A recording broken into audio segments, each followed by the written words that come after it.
साक्षिभूतम्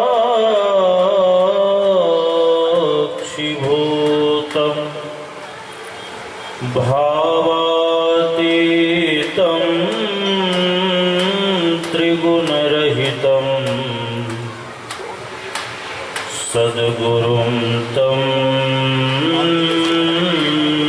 नमामि। सद्गुरुं तं नमामि।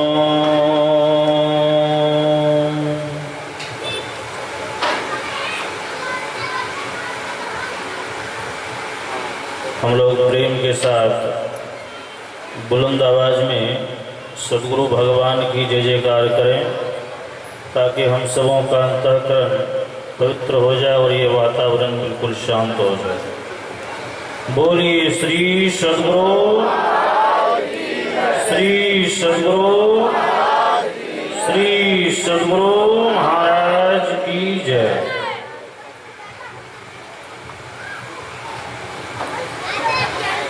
परमाराध्य सद्गुरु महाराज के परम पावन श्री चरणों में अनंत बार नमन। व्यक्त रूप में संत मत के वर्तमान आचार्य महर्षि हरिनंदन परमहंस जी महाराज के पावन चरणों में बारंबार नमन। मंचासीन पूज्य स्वामी श्री निर्मलानंद जी महाराज, हमारे अरविंद बाबा एवं इस महान ज्ञान यज्ञ में पधारे हुए सत्संग प्रेमी महानुभाव, माताओं एवं बहनों, अभी हम लोग पाठ के क्रम में मानव तन की उपादेयता के बारे में सुन रहे थे। इस संसार के अंदर बहुत प्रकार का शरीर है। संतों ने गिनती किया और कहा 84 लाख योनि, इतना प्रकार का शरीर है। यह जीव अजर अमर है, ये कभी मरता नहीं। शरीर मरता है, यह जीव मनुष्य के शरीर को पाकर जैसा कर्म करता है, उस कर्म के अनुसार यह शरीर छूटने के बाद शरीर मिलता है। जैसे हम लोग अपने अपने शरीर पर जिनकी जैसी कमाई है, उस कमाई के अनुसार शरीर पर वस्त्र धारण करते हैं। जिस वस्त्र को हम धारण करते हैं, वह वस्त्र क्या हम सब दिन पहनते हैं? हम सब दिन नहीं पहनते। 6 महीना, 1 साल, 2 साल, जब ये वस्त्र पुराना हो जाता है तो उस वस्त्र का परित्याग करके पुनः शरीर पर नए वस्त्र को धारण करते हैं। ठीक उसी प्रकार यह जीवात्मा अजर अमर है। शरीर को कपड़े की संज्ञा दी गई।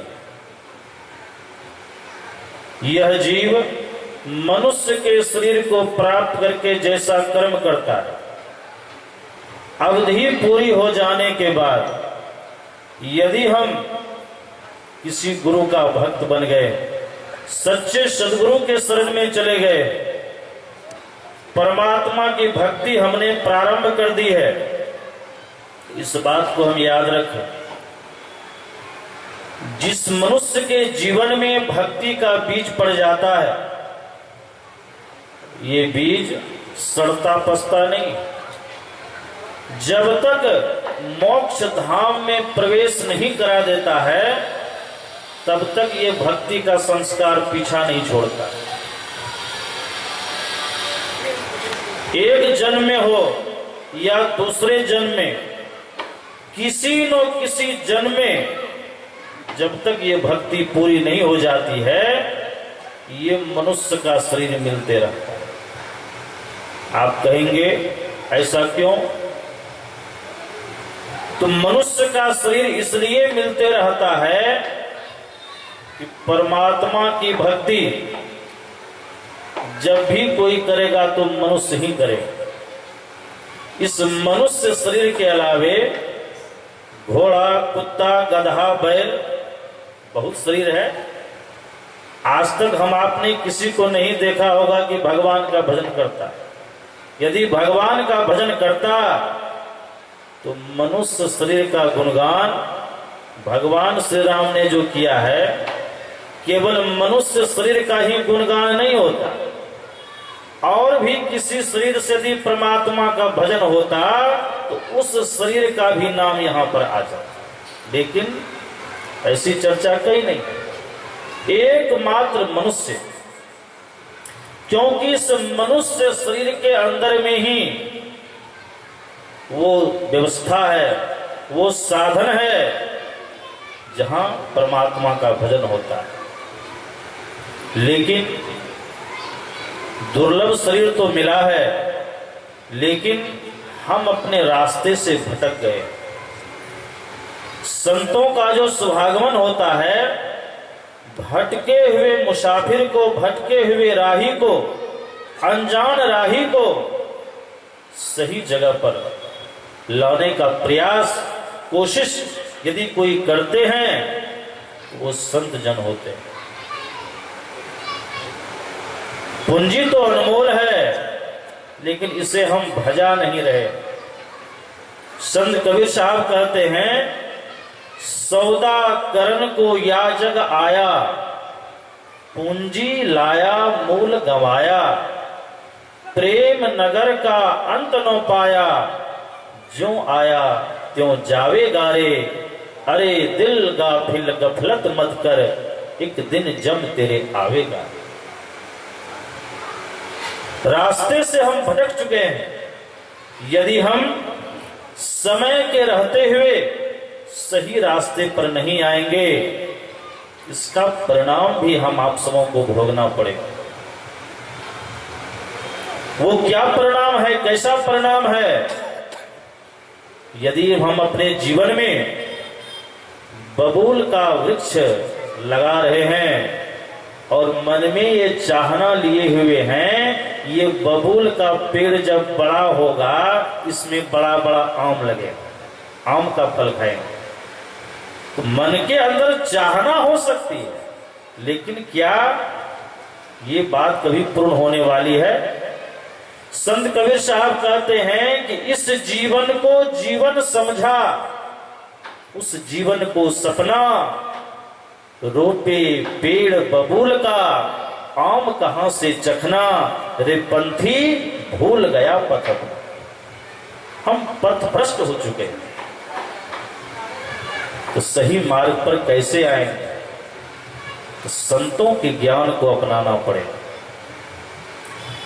जिस दीन दयाल ईश्वर परमात्मा ने हमारे जीवन में इतनी बड़ी कृपा की कि देव दुर्लभ मनुष्य का शरीर दिया, हम उनको भूल गए, उनसे ही हम घृणा करते हैं, उनका नाम लेना नहीं चाहते हैं, और ऐसे नाम के पीछे हम दीवाने बने हुए हैं जिस नाम का सुमिरन करने से ये जीवन तृप्त नहीं हो सकता है, वो अथाह सुख जीवन में नसीब नहीं हो सकता है। यदि संतों की वाणी का हम आदर करेंगे तो जीवन में सुख मिलेगा, नहीं तो क्या होगा? संत कबीर साहब ने बड़ा ही सुंदर कहा, ये मन दीवाना हो गया।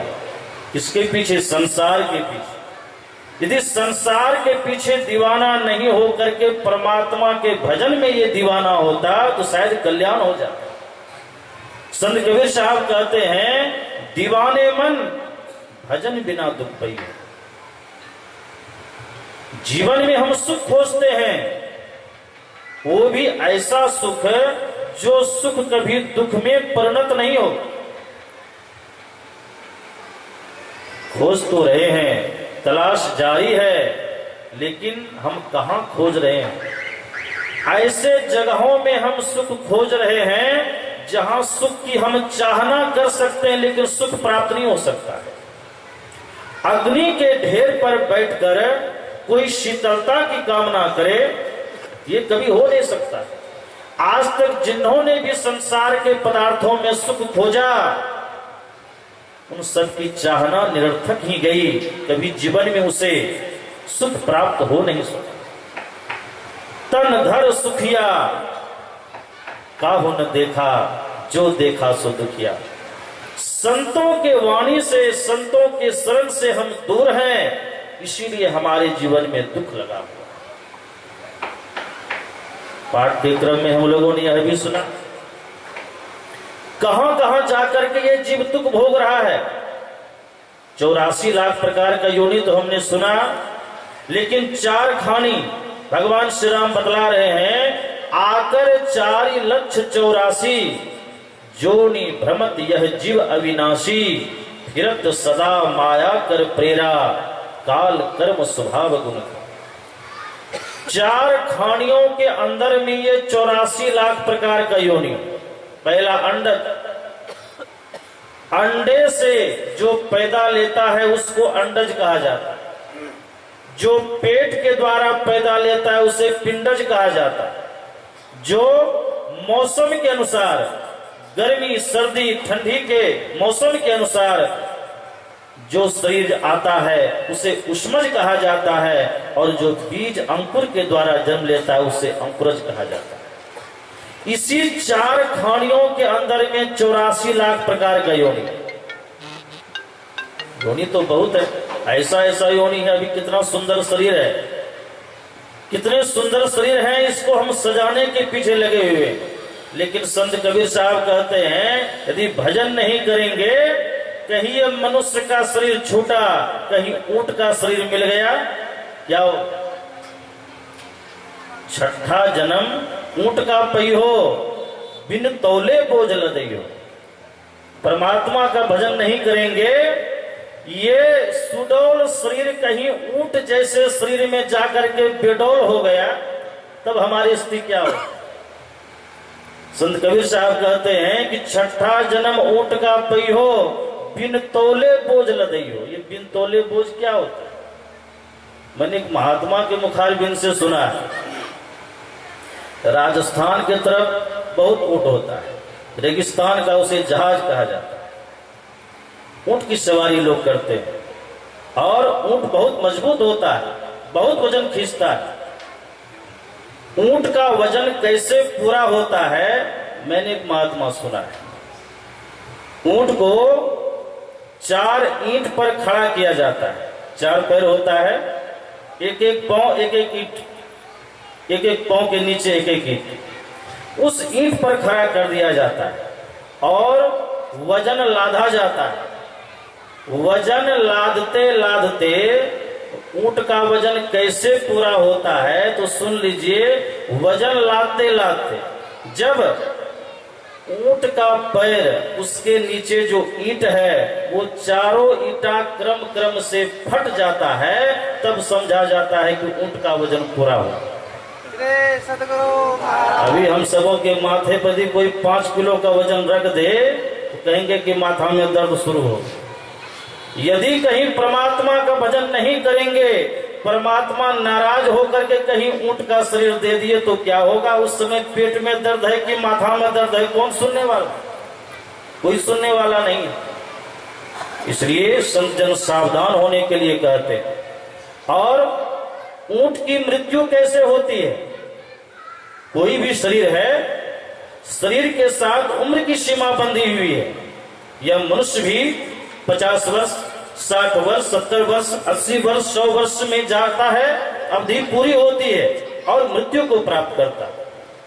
ऊंट की मृत्यु, जब ऊंट बूढ़ा हो जाता है, चलने के लायक शरीर नहीं रहता है, ऊंट जब बैठ जाता है, उसके शरीर में इतनी शक्ति नहीं रह जाती है कि ऊंट उठकर खड़ा हो सके। चल सके, अपना पेट भी कम से कम भर सके, ये शक्ति नहीं रह जाती है, तो जो ऊंट वाला होता है वो देख लेता है अब इस ऊंट से कुछ होने वाला नहीं, ये ऊंट हमारे किसी काम का नहीं रहा। ऊंट बैठता है तो उसको बैठे ही छोड़ देता है। अब भूख के मारे ऊंट तड़पता है, प्यास के मारे ऊंट तड़पता है, समय पर भोजन नहीं मिलता है, पानी नहीं मिलता है, और इसका दुष्परिणाम क्या होता है? ऊंट भूख प्यास के मारे व्याकुल होकर बैठे बैठे ही शरीर का परित्याग कर देता है। संजन कहते हैं यदि हम परमात्मा का भजन नहीं करेंगे तो हम सबों का भी रास्ता उधर ही बन रहा है। चले तो गए ही थे, लेकिन अनेकों शरीर को धारण करते हुए छोड़ते हुए ये मनुष्य का शरीर मिला है। संतों ने 84 लाख प्रकार का योनि बतलाया, कहा 20 लाख स्थावर जानो, 9 लाख सब जलचर मानो, 11 लाख कृमि कवि गाए, पक्षी गण 10 लाख बताए, 30 लाख पशु जानहु भाई, 4 लाख बानर समुदायी, जब यह 84 कट जावे तब फिर कोई मानुष तन पाए। इतना शरीर है तो अन्य शरीरों में जाना नहीं पड़े, इसके लिए हमारे गुरु महाराज कहते हैं यही मानुष देह समैया में करो परमेश्वर में प्यार, कर्म धर्म को जला खाक कर देंगे तुमको तार, करो परमेश्वर में प्यार। एकमात्र मनुष्य का ही शरीर ऐसा शरीर है जिसके द्वारा हम उत्तम कर्म करके आदरणीय पूजनीय सम्माननीय बन सकते हैं, और मनुष्य के शरीर को पाकर ही नीच से नीच कर्म करके हम चोर डाकू बेईमान भी बन सकते हैं। अब क्या करना है नहीं करना है ये तय हम आप सबों को करना है। हम इंसान बनना चाहते हैं या हैवान बनना चाहते हैं, हम संत बनना चाहते हैं, भगवंत बनना चाहते हैं, क्या बनना चाहते हैं, ये सोच हमारे अंदर में है, लेकिन इसका हम उपयोग नहीं कर रहे हैं, इसीलिए जन्मों जन्मों से हमारे जीवन में दुख पड़ा हुआ। और याद रखें यदि संतों की वाणी का हमने अनुगमन नहीं किया, पालन नहीं किया, तो भगवान श्री राम ने अंत में बड़े कड़े शब्द का प्रयोग किया है। उन्होंने कहा जो न तरई भव सागर नर समाज असपाई, सो कृत निंदक मंदमति आत्म हन गति जाए। जो मनुष्य केवल मनुष्य की ओर इशारा करते हुए भगवान श्री राम कहते हैं जो मनुष्य भवसागर पार होने के ऐसे साध समानों को पाकर, इतना बड़ा दर्जा इस मनुष्य का दिया, ऐसे साध समानों को पाकर जो इस असार संसार रूपी भवसागर से पार होने की कला को नहीं जानता है, कोशिश नहीं करता है, ऐसे मनुष्य कृतघ्न है, निंदनीय है और आत्महिंसक की गति में जाना पड़ता है। भगवान श्री राम ने ये फैसला भी सुना दिया। इसलिए समय गया फिरता नहीं, झट ही करो निज काम, जो बीता सो बीतिया अब हूं कहो गुरु नाम। जो समय चला गया सो चला गया, जो शेष जीवन हमारे पास बचा हुआ है उस बचे हुए जीवन का हम सदुपयोग करें तो हमारा इहलोक और परलोक दोनों मंगलमय हो जाएगा। इन्हीं वाणी के साथ मैं अपने वाणी में विराम देता हूं। बोलिए श्री सद्गुरु महाराज की जय।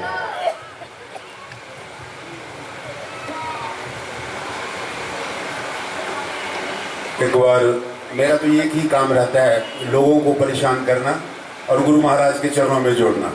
तो आप देख लीजिए क्या करना चाहते हैं। अभी सुन रहे थे ना, मनुष्य शरीर को अगर पाना चाहते हैं तो क्या करना पड़ेगा? गुरु महाराज के मतलब दरबार में हाजिरी लगाना ही लगाना पड़ेगा। तो बोलिए प्रेम से श्री सद्गुरु महाराज की। दम नहीं है लेकिन